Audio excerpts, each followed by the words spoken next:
You're watching ABC4 News with Emily Flores, Glenn Mills, and Thomas Keyboy. Lawmakers racing against the clock to avoid a government shutdown. They only have until midnight this Friday to pass a spending package. Hannah Brandt tells us where things stand right now. Some key members of Congress say they've agreed on a framework for a bill to fund the government, but there's still some negotiating to do to actually pass it. Republicans and Democrats almost have a deal on a government budget for all of 2023. Congress now has a roadmap for funding the government. Lawmakers only have until Friday at midnight to pass a bill where the government will shut down. To avoid that, right now they're working to pass a one-week extension bill, which would give them more time to hammer out the details for the full year budget. I'm glad we're finally going to wrap up the basic governing duty that we have. But some Republicans say the full budget should wait until next year. That's because in January, new lawmakers will be sworn in, and Republicans will get control of the House and more power to include their priorities. Do your job, Leader McConnell. Do your job and follow the wishes of the American people who gave a majority to Republicans in the House of Representatives, and let's stop this bill. Many of the details of the bill aren't public yet, but the full package is expected to cost $1.6 trillion. And some argue with such a massive price tag, lawmakers shouldn't be rushing it through. You haven't seen it. We haven't seen it. In fact, we don't even have top-line numbers for it yet. But with the risk of a shutdown looming, many members of Congress say the short-term bill is critical. What we're doing today is keeping the lights on. The House voted to pass a short-term budget bill on Wednesday night, and the Senate could take it up as early as Thursday. In Washington, I'm Hannah Brandt. 7 people have been charged in what the Justice Department calls an international smuggling ring. Authorities believe the 7 people worked for Russian intelligence and shipped millions of dollars in equipment and technology to Russia, pretending it was headed for other countries like Germany. Some of those items, including bullets and even materials used to develop nuclear weapons. Neighbors of one of the men arrested in New Hampshire say they're in shock. The thing very odd I noticed is that there's always a lot of boxes there. I didn't know anything about it. Did they have some sort of online business? I don't know. 7 people face conspiracy and smuggling charges in addition to a number of others. 3 are in custody, but the other 4 are believed to be in Russia. The death toll is rising in the deadly and dangerous storm moving across the country. Multiple tornadoes have touched down in the south, one striking New Orleans, damaging multiple structures and taking down power lines. Further north, blizzard conditions are hammering states across the Midwest. ABC's Liz Kreutz has the latest on the storm marches east. As a destructive, deadly storm moves across the country, impacting millions in its path from the Gulf Coast to the Canadian border, a terrifying scene unfolding in the south. More than 24 reported tornadoes over the past 24 hours, one striking New Orleans, causing damage and knocking out power for thousands. Unbelievable. On the bottom of Canal Street under a tornado warning. Oh, look at that. In New Iberia, Louisiana, a driver catching this ominous video of a massive twister. The New Iberia Medical Center damaged, windows blown out, and at least 5 people injured. Across the state, the death toll rising. In St. Charles Parish, 1 woman killed when a possible tornado struck Kelowna.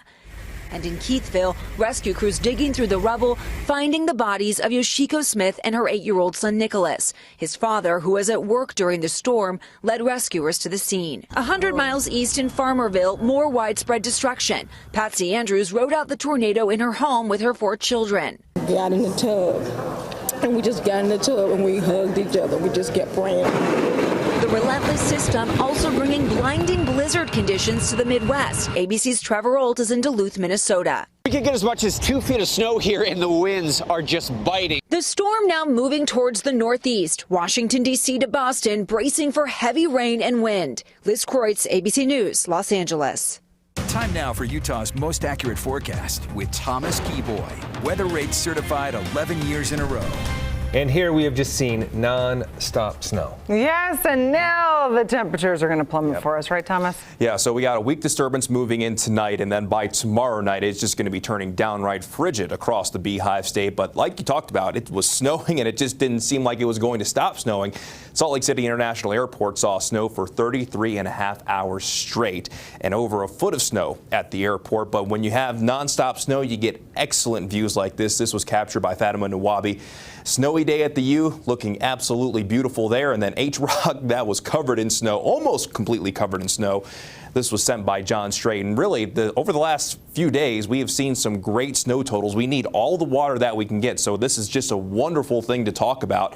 Between Eden and Liberty getting 17.4 inches of snow, Heber City 16 inches of snow, Salt Lake City International Airport, as mentioned, over a foot of snow so far. Even down in Utah County, Alpine at 9.5. But then as we make our way into portions of central and in southern Utah, Bryce Canyon National Park picked up over 9 inches, Logan at 9 inches, then even down in Cedar City, 6 inches of snow. So just about everybody did well when it came to the moisture with this particular storm. That has since moved away, and we do have another disturbance moving in tonight.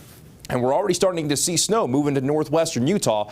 And over the next, I would say, 30 minutes or so, don't be surprised in Salt Lake City if you start to see a little bit of snow. And I know for a fact that we're already starting to see snow up by Snow Basin and Powder Mountain. So that's working its way in. And we're going to see a little bit more of that as we go from late tonight into tomorrow morning. And because of all that, the National Weather Service has issued a winter weather advisory that will begin at 1 o'clock in the morning tonight, will last through 11 o'clock in the morning on Thursday. And what this means for you on the Wasatch Front, Tooele, and Rush Valleys, that means that the Thursday morning commute has the potential to be slippery, and that really starts late tonight. So be very careful if you're going to get on the roadways. Temperatures are below freezing, so anything likely going to stick. I know the roads are going to be treated out there, but in those road spots that are untreated, it could get rather slippery rather quickly, and really still could be a little bit slippery on the interstates. And UDOT has put out their travel impact map where the bulk of northern Utah is going to be at least moderate travel impacts through 3 o'clock in the afternoon on Thursday. And then the Cottonwood Canyon is likely going to see those high impacts with periods of heavy road snow being a possibility. And even those moderate impacts could stretch down to the I-15, I-70 corridor by tomorrow, by mid-morning tomorrow, and really by daybreak tomorrow morning as well. Let's go ahead and time things out for you on the Futurecast, and the Futurecast brings in that snow as we go from late tonight into early tomorrow. I think the bulk of what we're going to see along the Wasatch Front will likely happen before daybreak, but as quickly as you get on the roadways, there's likely going to be some snow around, and even around daybreak, we could start to see some snow stretching all the way down to the I-70 corridor. And for our northern Utah mountains, likely going to pick up additional accumulations, could pick up maybe around half a foot, if not a little bit more in spots. And then from tomorrow morning into the afternoon, the system starts to pull away to the east, and then by tomorrow afternoon, maybe just a few lingering snow showers in the higher terrain and in eastern Utah before that all begins to go away by tomorrow evening. And with a straight northerly flow tomorrow and clearing skies, it is going to be downright cold.